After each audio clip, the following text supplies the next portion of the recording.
Alhamdulillah wassalatu wassalamu ala man la nabiyya ba'dah wa ala alihi wa sahbihi wa man tabi'a hudayah amma ba'd.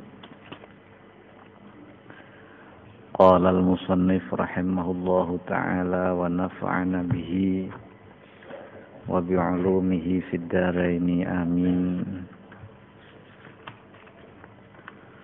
Qala Allah ta'ala kutiba alaikumul qital wa huwa kurhul lakum wa asa an takrahu syai'an wa huwa khairul lakum wa asa an tuhibbu syai'an wa huwa syarrul lakum wallahu ya'lamu wa antum la ta'lamun. Merasake kalau wingi pilih Al-Imam Al-Habib Abdullah bin Alawi Al-Haddad radhiyallahu ta'ala anhu, beliau memberi nasihat kepada kita. Waqad warada fil jihad minal ayat wal akhbar. Sungguh telah datang keterangan di dalam jihad dari Al-Quran maupun Al-Hadis ma yatulu zikruhu, pembahasan yang panjang, wa ta'azzaru hasruhu, sangat sulit untuk meringkasnya, wa nahnu nadhkuru min dzalika syai'an yasira, maka kami sebutkan dari ayat akhbar sedikit, tabarrukan bidzikri hadzal asli syarif, untuk mengambil berkah dari pokok permasalahan yang mulia, min usuliddin, dari pokok permasalahan agama, yaitu al-jihadu fi sabilillah, yang dengan jihad itu allazi a'azzallahu bihil islam wal muslimin, dengan pokok agama yaitu jihad menjadi mulia Islam dan muslimin karena dimuliakan Allah, wa adzalla bihi syirka wal musyrikin, dan menjadi terhina kesyirikan dan orang-orang musyrik. Maka dalil pertama yang dihadirkan oleh Al-Imam Al-Habib Abdullah bin Alawi Al-Haddad radhiyallahu ta'ala anhu adalah surat Al-Baqarah ayat 216 yang menerangkan tentang kewajiban berjihad, yaitu kutiba alaikumul qital. Ayat niki dipun terangake kala wingi dalam tafsir Sawi niku turun kewajiban jihad niki faradahu ba'dal hijrah, difardukan setelah hijrah. Ini tak peleni sahabat pada masa qablal hijrah kaya Ammar bin Yasir bin Amir, kaya sahabat Utsman bin Affan, Bilal bin Rabah, Abu Dzar Al-Ghifari, bahkan Rasulullah sallallahu alaihi wa alihi wasallam sendiri mengalami dera penyiksaan yang sedemikian hebat, seperti Yasar yang dibakar, dihubung dengan besi panas, pernah dibakar, tinggal dino diarak digoreng gurun panas, nek berpindah ke agama penyembah Lata maupun Uzza bersama istrinya Sumayyah sampai diobong, sampai Rasulullah melu ndelok, bahkan ndongake ya nar kuni barda wa salaman ala Yasar, wahai geni menjadi dinginlah kepada Yasar seperti dinginnya kepada Nabiullah Ibrahim, dobong ora krasa panas tapi kulitnya melepuh, sampai sehingga istrinya pun yang bernama Sumayyah mati. Ya Rasulullah ikut melihat penyiksaan itu, tetapi belum ada perintah untuk melawan. Abu Dzar di masa dipendungi wong sampai diselametke Ibnu Abbas. Sahabat Bilal bin Rabah diajar karo deragane Umayyah sampai ditebus karo Sayyidina Abu Bakar As-Siddiq sak njaluke regane pira tebusane niku berarti sugih ora Abu Bakar. Bukan orang yang miskin, dia niki pengalaman masa lalu karena belum adanya perintah untuk berjihad, perintah untuk berperang. Nah, coba nek ayat iki ora turun apa Islam ora dincot-encot, diserang kabeh Mekah ring Madinah meneng bae, dilameng meneng bae ya sampean ora kenal Allah Subhanahu, bubar agama Islam nggih. Maka ayat tentang perang ini bukan ayat yang menerangkan tentang kekejaman, tetapi justru penyelamatan daripada al-Islam wal muslimin, sebagai pembelaan bahwa jika orang Islam diperangi maka mereka boleh melakukan perang.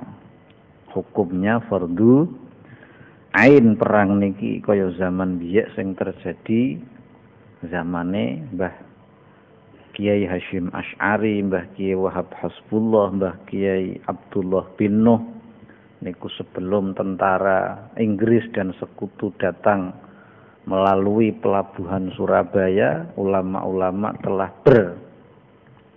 bersepakat mengeluarkan satu resolusi jihad disebarkan nang dindi sehingga yang dianggap tentara sekutu Surabaya akan tertunduk dalam waktu 1 hari ternyata membutuhkan waktu 21 hari, perang belum usai.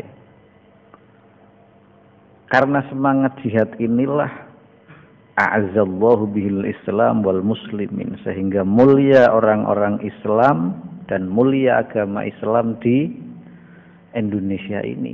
Ketika Inggris datang, Soekarno kok ora nemoni Jenderal Sudirman, kok ora nemoni Supriyadi utawa nemoni sapa? Nemunane Mbah Hasyim. Kenapa? Karena dia tahu Mbah Hasyim ini yang memegang kendali. Ini sampean pengen ngerti sejarah sing ngeki kemerdekaan Indonesia itu bukan TNI. TNI itu terbentuk tanggal piro sampean ngerti ra? Hah? Nun ana sing TNI ora kene? 5 Oktober 1945 itu terbentuknya Tentara Nasional Indonesia. Jadi TNI itu tidak pernah berjasa merebut pemerintahan yang sah, yang merdeka. Karena 17 Agustus 1945 pasukan yang bergerak adalah pasukan PETA, pembela tanah air, yang dibentuk oleh Belanda, yang menyiapkan Badan Persiapan Usaha Kemerdekaan Indonesia atau Dokoritsu Zumbi Tiosakai dalam bahasa Jepangnya. Itu mereka membentuk PETA. Setiap ulama langsung duwe pangkat Daidancho dalam Jepang. Daidancho niku mayor. Komandan Resimen Jawa Timur Mbah Hasyim Asy'ari, Komandan Batalione Kiai Yusuf Hasyim utawa Gus Ud, Komandan Jawa Barat Singa Bekasi, Jawara Bekasi arane Kiai Haji Nur Ali. Dibombeng songo apa digranat Ramati Jare nggih. Kemudian wilayah Bogor Daidancho Kiai Haji Abdullah bin Nuh atau ajengan Abdullah. Ini adalah guru kita. Saya juga punya sanad ngaji Nashihid Diniyah Ratibul Haddad kepada beliau Syekhuna Maulana Habib Lutfi. Beliau mengaji berijazah dari Mbah Kiai Abdullah bin Nuh. Abdullah bin Nuh mengaji kepada Sayyid Hasyim bin Umar bin Thaha bin Yahya sampai bersambung kepada Muhammad Al-Qadi yang mengaji langsung kepada Al-Imam Al-Habib Abdullah bin Alawi Al-Haddad. Dan alhamdulillah duwi sanad kepada Imam Haddad dari beberapa guru nggih, bukan hanya dari seorang guru saja. Ini Kiai Haji Abdullah bin Nuh adalah salah satu dai danco wilayah Jawa Barat. Maka ketika Inggris dan sekutu datang, Soekarno segera menemui Mbah Kiai Hasyim Asy'ari karena dia tahu pengaruhnya di tengah para ulama. Itu ustad-ustad sing duwe murid 500 dadi komandan batalion. Sing maune alane Laskar Hizbullah nggih.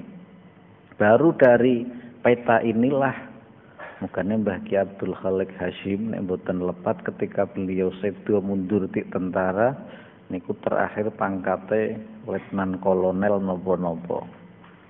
Jadi kiai-kiai sing durah sekolah begitu munggah tentara langsung pangkate apa mayor, dai danco nek bahasa apa Jepange. Niku TNI wis ana apa urung? Dereng wonten krana dibentuk pada tahun antara 4445 antara arane tentara peta pembela tanah air wilayah Blitar Hadratus Syekh Mbah Ki Haji Abdul Ghafur Baran. Niku jarene atraksi terjun payung tentara, beliau terjune tek surbane sing ngombo terjun. Niku ketika beliau meninggal niku Mursyid Thariqah Naqsyabandi Blitar nggih. Niku aja meneh kok murite keluargane ora iso ngenyuk katile karena katile didelehke nang dhuwur montor tank. Upacarane ketika beliau meninggal ana salvo tembakan militer nggih sebagai pelatih tentara pada saat itu. Ngambuh. Saiki ora ana sing marisi terjun payung tek sorban nggih. Niku sing bisa Mbah Kiai Abdul Ghafur Baran Blitar. Niku nggih sing ijazahi kula kitab Mishkatul Muhtadin nggih katik Kiai Haji Nur Khalis, Kiai Nur Khalis katik Mbah Kiai Abdul Ghafur Baran Blitar, arane pesantren Peta Tulungagung. Niku cikal bakal maksudnya nang Tulungagung ana pesantren arane Peta nggih. Nek Mbah Abdul Ghafur udu Peta arane, tapi daerah Peta Blitar Madiun sampai setanah Jawa mayoritas sing dadi pemimpin niki para kiai. Untuk wilayah Pekalongan dai dancone Kiai Iskandar Idris niku kiai. Kiai-kiai langsung dadi komandan tentara yang dibentuk oleh Jepang untuk menghadapi apabila ada serangan. Jadi sing latih militer Indonesia niki baris berbarise sing latih sinten Jepang, sing latih ngokang senjata ya Jepang, sing latih meluncurkan roket utawa granat ya tentara Jepang karena sebagai kerjasama pada saat itu untuk bersama-sama melawan Eropa. Karena Jepang kan musuh Eropa nggih ketika menyerang Pearl Harbor kok. Hawaii sing tentarane jare duwani mati nek sampean delok film Pearl Harbor tulisane nggih nyerang nganggo apa arane pesawat terbang pasukan kamikaze nggih niku sing latih kiyaine do latihan ngukang senjata niku minimal ditele KH nggih jawara kok Kiai Haji Nur Ali julukane Singa Bekasi nggih niki TNI belum ada. Ini karena adanya semangat jihad dari para ulama pada zaman masa lalu. Nah iso makanya TNI dan ulama niku kudune saling take and give nggih. Ya saya jamin nek Indonesia perang TNI bingung tetep mlayune rengone ulama. Pak mlayu ten pundi? Makane kanca-kanca TNI niki nek karo kanca-kanca santri aja plak-plek nggih. Aja galak kudune welas asih karena dari santri-santri sarungan inilah terbentuk Tentara Nasional Indonesia. Nah, sebelum tentara terbentuk ono Laskar Hizbullah. Ulama-ulama itu duwe gelar dai danco, sodanco. Dudu dancuk dudu nggih. Nek sing krungu tekan Jawa Timur rusune por nggih. Nek Pekalongan ya mboten. Pekalongan ya sing rusuh sikil apa? Sikil papat. Niki ulama-ulama bersatu untuk menghadapi serangan daripada sekutu. Apa ana negara lawan sekutu menang? Tak takon kula. Irak lawan sekutu keok napa mboten? Keok. Jerman lawan sekutu keok napa mboten? Senjatane Dubai top padahal Jerman. Jepang lawan sekutu keok napa mboten? Tapi lawan Indonesia jenderale tewas nggih. Niki karena diterbitkannya resolusi jihad fardu ain pada jarak masafatul qasri. Sing jarake bahkan Mbah Kiai Muslim Meranggen niku melu pelatihan militer nang Banten untuk perwakilan tentara Hizbullah daerah Meranggen. Mugane zaman biyen Hizbullah Meranggen niku ya terkenal karena Mbah Musliye memang pernah melu latihan militer nggih. Niki ulama-ulama yang menciptakan terlahirnya Tentara Nasional Indonesia yang kemudian terbentuk pada tanggal 5 Oktober 1945. Jadi sejarah kudu digenahke karena faktor politik seolah-olah sing berjasa hanya si A, seolah-olah hanya sing berjasa hanya warnanya dia, seolah-olah hanya yang berjasa golongannya dia. Ya ulama niku ikhlas-ikhlas. Mbah Kiai Abbas Buntet niku dalam catatan guruku orang-orang pesantren karya Kiai Saifuddin Zuhri ketika beliau bagian penjemput kiai. Nanti Kiai Saifuddin Zuhri ini menjadi Menteri Agama pada zaman Soekarno. Lah anake Saifuddin Zuhri kuwi dadi Menteri Agama saiki nggih. Niku dalam buku beliau ora lulus SD tapi sedadi Menteri Agama ketika beliau bagian penjemputan komandan-komandan niku jemput Mbah Kiai Abbas nang Cirebon. Karena Mbah Hasyim Weling kita jangan menyerang sebelum Kiai Abbas dari Cirebon datang. Karena Kiai Abbas niki terkenal ora tedas tapak paluning pandhe nggih, mabur tanpa lar, mletek tanpa supang sare. Niki orang-orang torikoh, para mursyid nggih. Apa sangune di Cirebon numpak kereta sangune teklek. Teklek loro din iki jangan tilang dipikir iki Pak Perang sangune teklek. Setelah Mbah Kiai Abbas sowan pripun Mbah Hasyim? Wis kowe sing mimpin serangan bagian kono ya siap. Ternyata ketika pesawat bomber ngora-arik Surabaya di dhuwur niku Mbah Abbas tingkring nang dhuwur teklek tok. Niku ditembaki dibomi ra mempan. Niku nek wis Mbah Abbas kepepet tekleke diserampangke iso ngoyok pesawate. Niki jenderal-jenderale kiai-kiai nggih. Niki makome ten buntet duwe anak Mbah Ki Abdullah utawa Mbah Ki Abdullah Abbas nggih, Mbah Abbas, Kiai Nur Ali, Kiai Amin, ulama-ulama. Dan dalam catatan Kiai Muhid Muzadi banyak santri dari Tulungagung Pesuruan yang syahid pada saat itu ditompak-tompak ke gerbong. Sing mati ya ono berarti sipir ra mempan utawa kelalen krungu apa mau kuwi jimate kecangkol burau sing digawani kiyaine iki nggih semangkol nang dadah keri kedarung tiapa dibrondong. Niki nggih kisah nyata yang diakui oleh dunia tapi ditenggelamkan demi kepentingan elit politik seolah-olah sing berjasa iki partai. Kenapa kita bisa mulia seperti itu? Ya karena semangat jihad dan percayane wong-wong biyen karo para ulama. Jimat donga niku kan nek ora percaya ora mandi nggih. Wong Bali krana yakin nek nguyuhi patung napa sing nggawa penut kaya iki apa arane Karmapala bakal candak kutukan ya barane mulai abuh temenan. Karena percaya mungkin sing nguyuhi ngondiwi ya cek ora nggih.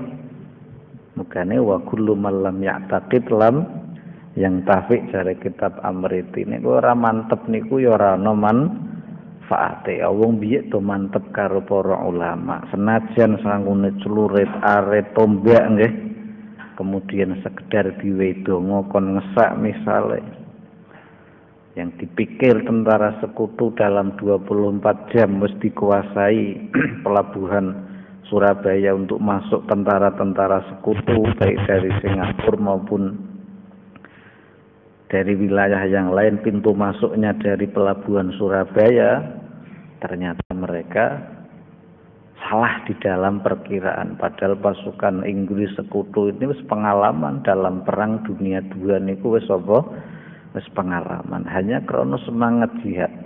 Dengan cepat resolusi jihad ini menyebar. Mugane Tik Bogor ngirim santri 10 krono hukume fardu kifayah nggih. Pekalongan ngirim 40. Jane sampeyan sing tak kon ngirim mboten nah kula bagian rotipan mawon kula milih. Sampeyan saya kaya ngoten kok. Apa ngajeng balapan Pak Mangkat misale diwiurip nang jaman kuwi kula sing dadi danco nggih. Tak pilih Jumhuri Maulidin mboten kula. Kula bagian jaga markas, bagian maca Ratibul Hadid kula. Soale lare kula sik cilik-cilik. Coke nggih. Mugane ora ana ayat kutiba alaikumul qital bagaimana nasib bangsa.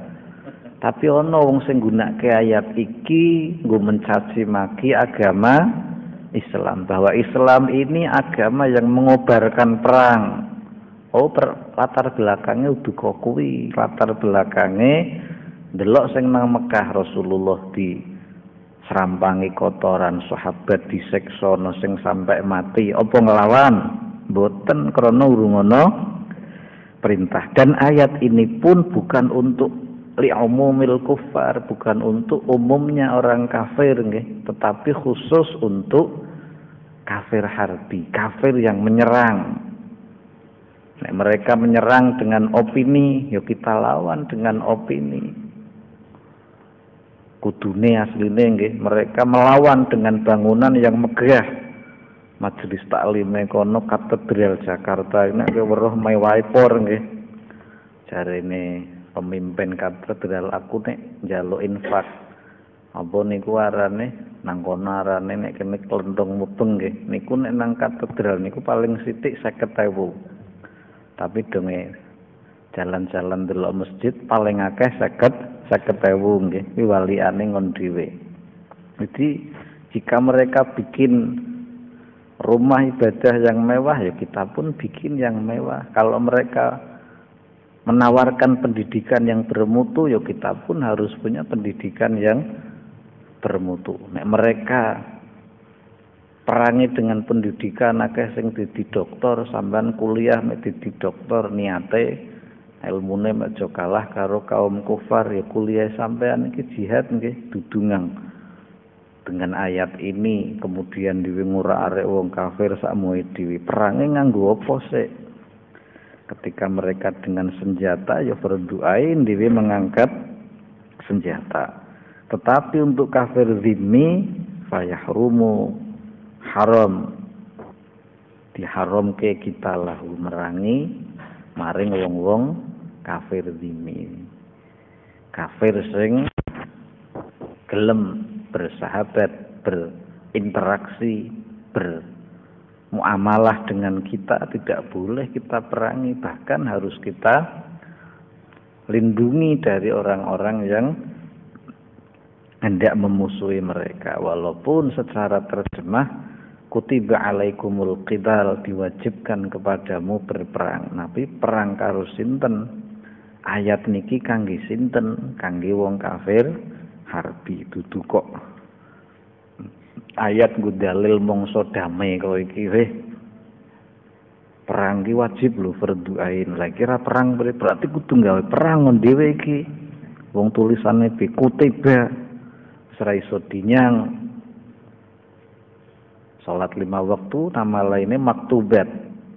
Ora iso dinyang. Poso kutiba alaikumus siyam ora iso dinyang ki kudu perang berarti ki arane korban Quran terjemah. Memang nek kowe maca terjemah wis waca apa urung wingi tak kon maca kuwi durung mesti yo. Nah, PR mono sampean akeh sing ngadeg nggih. Wingi kon maca ora waca. Kutiba alaikumul qital. Mesti nang Quran terjemah diwajibkan kepadamu berperang. Karena membaca Al-Quran terjemah inilah banyak orang Islam yang mungkin mengikuti fatwa yang salah, menciptakan suasana perang pada suasana damai nggih. Damai ya dalile damai, wayah perang ya dalile perang. Bahsul Masail kiai-kiai Mbah Hasyim Asy'ari menentukan sikap priye ngadepi sekutu teko. Nek saiki kan sekutune teko nembe dibahas nggih.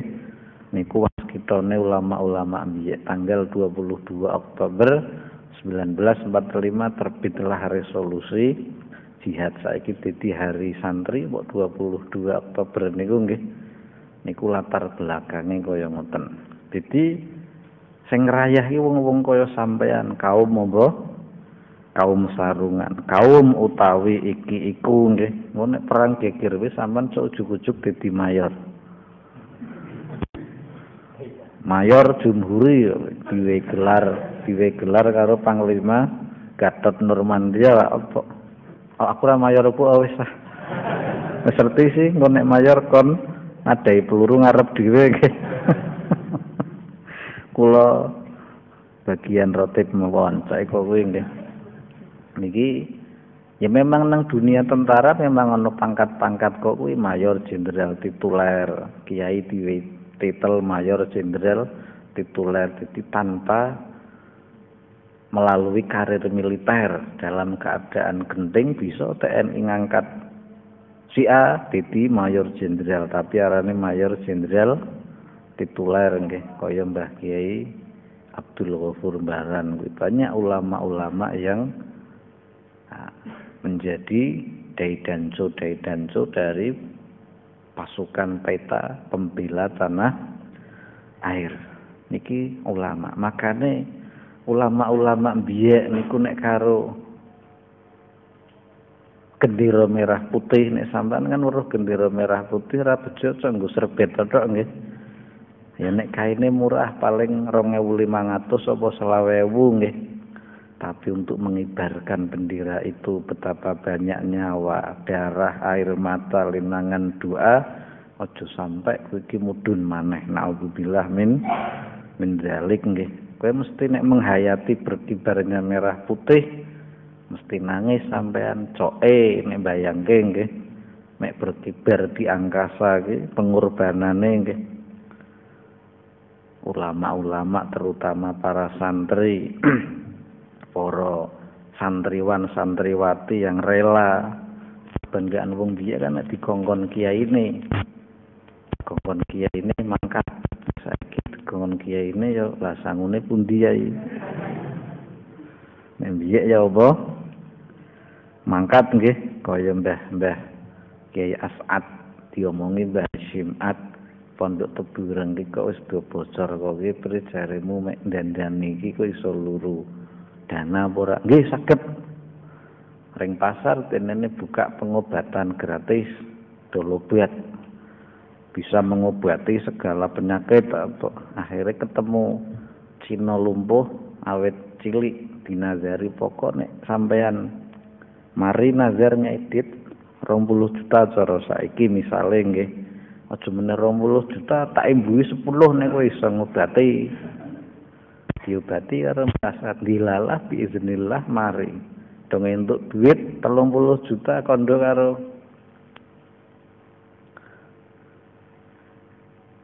Mbah Hasyim nggih niki pripun walaupun Mbah As'ad niku juga pernah nyantri karo Mbah Khalil dia juga pernah nyantri karo Mbah Hasyim nggih duwite wekehke karo Mbah Hasyim niki kula angsal duit ngobati tiyang. Ora kok dislebu duitku dhewe sing ngobati aku nggih. Mbah Dim Kaliwungu ya pernah diomongi gurune nang Kaliwungu prejaremu ki tim pondok kok iki. Langsung beliau takok rego brambang nang Brebes pira begitu didol payu batine kuwi diserahke niki pandungane jenengan kula badhe brambang sementen cekap napa mboten nggo dandan pondok niku santri biyen. Nek santri saiki malah nek iso panjaluk kiai karo panjaluk duit karo kiyaine nggih. Kiyaine iki ditakeh jaluki bae. Mentale wis beda. Ya mugi-mugi saged nggih kaya wong-wong biyen. Sampai Mbak As'ad Situ Bondo niku kon gawe pondok karo Mbah Khalil. Ketika mulih disangoni duit, takoni Mbak As'ad pesugihane jenengan niku napa? Ki aku duwe duit rong apa jaman biyen rong keping wis rong apa duit bunder. Saiki iki apa arane bahasa Indonesiane? Receh nggih, duit recehan loro. Niki nyong diwe Mbah Khalil kon nggo sangu bali. Tapi patak jajakke nang dalan eman-eman wis nyong bejane gundil-gundil kapal nyong iso bali. Kok rawani dol kok rawani nggo tuku preman-eman ke duit hadiah sangu di Mbah Khalil. Engko ndak berkah ilang lah terus akhirnya aku butuh duitku tak tutuk-tutuk. Wit-wit duit barokah Mbah Khalil kancamu dundang. Niku saiki pondoke hektaran ono universitas. Nek sampean duit gurune kan penjajan nggih.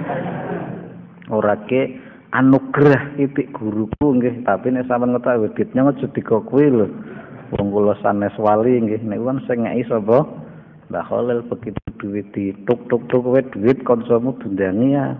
Barokah Mbah Khalil dilalah denen mbuh ngobati wong, mbuh entuk amplop ti wong duwite do klumpuk kena nggo gawe pondok padahal Mbah Khalil nyangonine kon nggo bali nggih niku mental santri-santri biyen di dalam yakine maring para gurune terutama guru-guru yang membimbing mereka. Nah, ketika gurune menerbitkan resolusi jihad iming-imingi swarga iki wayahe lawang swarga dibuka gratis mati syahid ya serana wong wedi apa ora ana wedi mati wong kelalen anak kelalen bojo jare nang perang 10 November iki krana wis weruh pintu swarga pumbung buka nggih sehingga peperangan yang dikira hanya butuh waktu sehari semalam membutuhkan waktu sampai 21 hari durung rampung niku ketika serangan sekutu nggih 10 November niku diterbitkan niku krana keadaan nek saiki resolusi jihadku dinggo secara fisik bahwa saiki kudu jihad nang ndi ana wong Londo ana wong Eropa kudu disembelih maksiat napa mboten dudine ya mungkin nek Londo panjajah resolusi jihad kuwi fatwa para ulama basul masail niku ana dalile niku kiai niku nek gawe fatwa kan ana dalile kitab takrib nomor semene Bujairimi nomor semene misal nggih bahwa kewajiban jihad ini dalilnya ini nek sampean maca sejarah resolusi jihad niku sebelum sekutu datang maka ketika Soekarno menemui Mbah Hasyim Asy'ari niku dia menemui yang tepat karena pada saat itu posisi Daidanco daerah-daerah dari Jawa Timur sampai Jawa Barat memang dikendalikan para ulama, para kiai bahkan mayoritas kula nyawang ten catetane peta niku akeh kiai tur wis haji berarti wis tau tekan Mekah nggih niki semangat jihad sehingga mulialah Islam dan muslimin di Indonesia menjadi terhinalah kesyirikan dan orang-orang musyrik. Jadi kutiba alaikumul qital ini ayat yang dipakai sebagai legalitas ketika memang kita diserang oleh kaum kufar. Nek ora ya ngendi nganggone ayat kasih sayang nggih. Nganggone hadis irhamu man fil ard yarhamukum man fis sama. Tebarkanlah kasih sayang di muka bumi, maka engkau akan dikasih sayangi yang di langit, yaitu malaikat wabil khusus ar-rahimun yarhamuhumur rahman. Orang-orang yang menebar kasih sayang, menebar cinta akan dicintai oleh Allah Subhanahu ini masa-masa damai. Tapi ketika genderang perang terjadi, ya mungkin kita akan mengangkat ayat ini, wajib kita berdoain nek matine apa syahid. Ketika memang kita harus berperang secara fisik, diserang secara persenjataan, ya kita gunakan ayat ini. Jangan takut nggih. Wedi napa mboten? Temenan ora? Wedine akeh mending nggih kena ngbangun nggih. Bon. Dadi cocok gelem ditipu wong-wong saiki sing dalil jihad, wong wayah damai kok dalile kutiba alaikumul. Lah kono kan wis nyerang nganggo opini, nganggo dunia maya. Ulama apik pe diololo, nek artis sing ngolo di apik-apike nggih. Ya kowe nyerangi nganggo opini, kono nganggo pendidikan, ya kowe kudune mikir bareng pri pendidikane dhewe mek ora kalah karo kono. Kono nganggone bangunan-bangunan. Sayyidina Utsman piye Romawi niku nek bangun hebat, maka pemerintahan pada zaman Sayyidina Utsman berbeda dengan zaman Rasulullah. Pemerintahannya mung nang masjid. Sayyidina Abu Bakar, Umar. Ketika Sayyidina Utsman bin Affan berkuasa, gedung-gedung gubernur sing nang Mesir, sing nang Damaskus mewah-mewah. Jare Sayyidina Utsman apa nggo nglawan para petinggi-petinggi Romawi sing gedunge do bae mewah-mewahan. Niku arane apa? Jihad, walaupun itu menjadi kritik orang-orang terhadap Sayyidina Utsman yang dikira hidup bermewah-mewahan. Kabeh niku tergantung apa? Niat nggih. Aja sampai misalnya ngapunten niki biksune numpake CRV nggih, kiyaine numpak pitonto ya. Walaupun si ora kaiki nggih, pemeneh Kiai Zuhud nggih. Zuhud niku kan jare wong saiki kok kuwi nggih. Numpak pitonto kopiahe wis mbluluk, nganggone teklek, nganggo ban nggih. Nek Zuhud kae wong sufi temenan kae. Bon. Jadi justru kutiba alaikumul qital adalah ayat ketegasan sikap, bukan ayat yang lemah, ayat ketegasan ketika bagaimana kita bersikap menghadapi serangan dari kaum-kaum kufar. Nek ora nyerang ya ayat iki ora usah dinggo.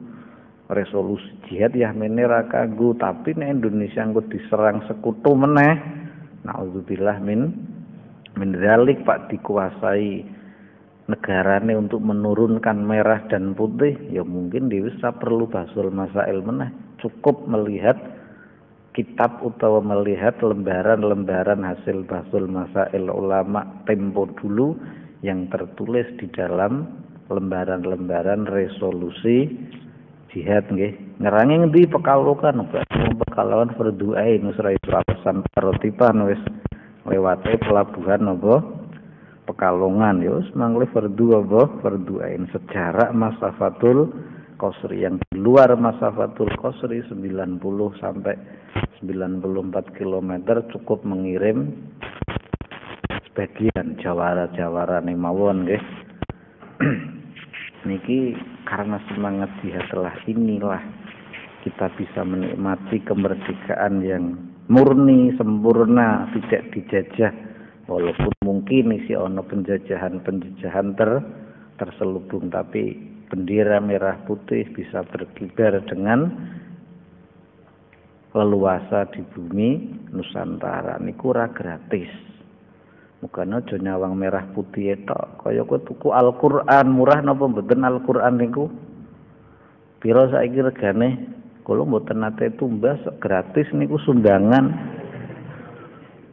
Dik depak gratis ya wis gratis po. Oh, tapi isine adalah kalamullah. Bahkan menganggap Al-Qur'an makhluk kok bisa ndetekke kufur nggih.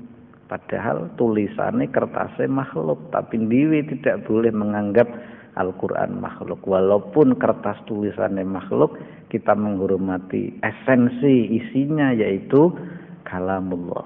Walaupun merah dan putih itu adalah harga diri daripada bangsa ini yang naik ke tiangnya berkibar di Nusantara dengan semangat al-jihadu fi sabilillah.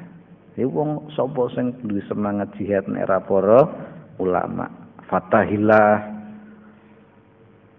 Adipati Unus mendhuwur nggih mengisor Pangeran Diponegoro Kiai Mojo Raden Sayyid Ali Sayyid Abdullah bin Ahmad bin Yahya atau terkenal Kiai Selo Manik Wonosobo nggih para ulama sing duwe nika bangsa wong kaya nyongan sampean ora pak mikiri jihad sing penting buruh nang kebon teh sing penting mangan kuwi wis urusane dhewe-dhewe bangsa urusan plok-plok nggih. Yang penting contoh apa sampean saiki mikiri negara ki ruwet mikiri ora? Mikiri pemerintah dhuwur saiki sik panik niku mikiri ora? Ora mikiri. Pikirane sing penting esuk-esuk sarapan warak udut turu. Lan ora ana sing ngompori kok iki sampean ora sadar-sadar nggih, tidak sadar bahwa dalam pundak kita masih ada perintah untuk berjihad sewaktu-waktu keadaan memang dibutuhkan nggih. Nek ana sing Pak ngedunke merah putih sampean siap jihad ora? Mesti ngedunke sampean dhewe ceduna. Hah? Mugane kowe nek didik anakmu nek anakmu ngedunke bendera merah putih ora sopan mok kandhani kuwi le sing ngunggahke gendera kuwi guru-guruku. Mbah Ki Abdullah bin Nuh, Mbah Ki Hasyim As'ari, Raden Sayyid Ali bin Husain bin Yahya, Pangeran Diponegoro, cuma sepelekke. Esensi di dalam berkibarnya merah putih adalah semangat al-jihadu fi sabilillah. Melinangkan darah air mata, bahkan mungkin seorang ibu muda ditinggal mati oleh suaminya yang derek ke kiai ini jihad fi sabilillah nggih. Mungkin banyak anak-anak yatim pada saat itu karena ayahnya mengikuti perintah daripada resolusi jihad ora sekedar munggah tok Indonesia tanah airku nggih. Jadi mengerti bahwa kitab para ulama niki tetap bahwa jihad itu belum berakhir. Misalnya Soekarno revolusi belum berakhir karena keadaan sewaktu-waktu bisa berubah nggih. Nah, nek berubah ya saya resolusi jihad kuwi kita pakai kembali tentang bagaimana hukum berperang yang difatwakan ulama-ulama Nusantara, ulama-ulama Indonesia ketika dulu menghadapi serangan tentara sekutu dan sekutune alhamdulillah nang Indonesia ya keok mugane saiki sekutu niku nek nyerang Indonesia mikir berkali-kali lipat nang kudune dirusak sik generasine mek ora duwe kemantepan dipakani sing dedekke ngliyeng diombeni sing dedekke apa ngliyeng diwe pakanan-pakanan sing dedekke seneng berhayal. Akhirnya kepeduliannya kurang, harus gampang diambruke karena nasib satu negeri itu di tangan pemuda nggih, dirusak dhisik pemudane kok di Cina dikirim pel-pel sing rusak didelehke nang pal-pal ting kok pirang ewu nggih. Sing ngombe sapa, sing mangan sapa nggih. Ya pemuda-pemuda kita. Kono wong tuwa Pak nguntal kuwi ana prak-prak nae. Wong tuwa lenjeh arane nggih. Ya jangan nom-nom sing jarene kakean problem melupakane ngombe kuwi padahal akan hilang harga dirinya, akan hilang wibawanya, akan menjadi lenyap kecintaannya kepada agamanya sehingga menjadi generasi yang apatis. Apatis niku mbuh-mbuh kaya Spanyol lah, mbuh ra mikiri ya. Akhire berubahlah Andalusia Spanyol. Andalusia menjadi Spanyol nggih, negeri yang peradaban Islamnya hebat, menjadi negeri yang orang Islam menjadi aneh di daerah Spanyol nggih. Muga-muga Indonesia ra kaya ngoten karena saya yakin si akeh kaum-kaum sarungan sing duweni semangat samurai, semangat al-jihadu fi sabilillah sewaktu-waktu memang keadaan seperti itu tidak disalahkan kita untuk mengangkat senjata dengan dalil bahwa Allah pun mengizinkan untuk berperang, tapi perangnya untuk kafir harbi. Kutibatin fardu'ake alaikum mengatasi sira kabeh opo al-qitalu perang. Wa huwa utawi qital iku kurhun den sengiti lakum maring sira. Padahal diwajibkan kepadamu berperang dan perang itu tidak kalian sukai. Saiki nek di voting wong sing cinta damai karo cinta perang mesti akeh pundi? Akeh cinta damai walaupun kamu tidak suka dengan perang, tapi ketika genderang perang memang dibunyikan, kowe kudu fardhu ain kaya salat didine nggih. Nek ora berarti kowe ora nut karo perintahe Allah Subhanahu wa taala. Karena di dalam perang niki akeh madharate. Mangan angel, lampu mati, ana jaga malam, banyu bersih didapat mungkin angel, pemene sing duwe pacar tak apel wedi nggih. Perang niku kan ora ana penake, tapi ra penak puo. Kuwi perintah Allah Subhanahu wa taala ketika pada satu keadaan ayat ini sesuai dengan keadaan bahwa diwajibkan kepadamu berperang walaupun sampean ra seneng sampean kudu mangkat perang. Mugi-mugi aja sampai nggih dhewe nganggo ayat iki nggih nganggone ayat-ayat damai bae karang iki sik kabeh jihad fisabilillah ya tak terangke sampean aja gampang dipengaruhi dipolitisir wong-wong sing menyalahgunakan ayat-ayat jihad untuk mencapai tujuan pribadi utawa merusak Islam nggih. Ayat-ayat niku wonten gunane pada tempatnya masing-masing. Keterangan luwih lengkap pripun insyaallah minggu ngajeng wallahu a'lamu bishawab.